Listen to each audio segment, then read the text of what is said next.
হঠাৎ করে গ্যালারির পুরনো ছবিগুলো দেখতেছিলাম।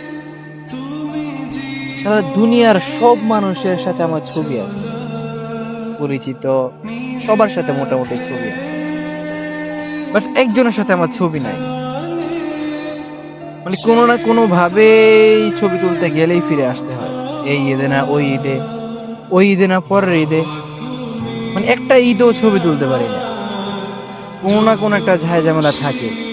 যদি ছবি তুলতে যাই তাহলে মোবাইল থাকে না, আর যদি মোবাইলও থাকে তাহলে তোলার মতো মানুষ থাকে না, আর যদি মানুষও থাকে তাহলে ওই মন মানসিকতা বা ওই সাহসটা কুলায় না।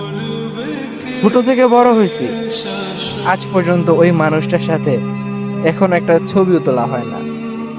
বাবা তুমি আমার বেঁচে থাকা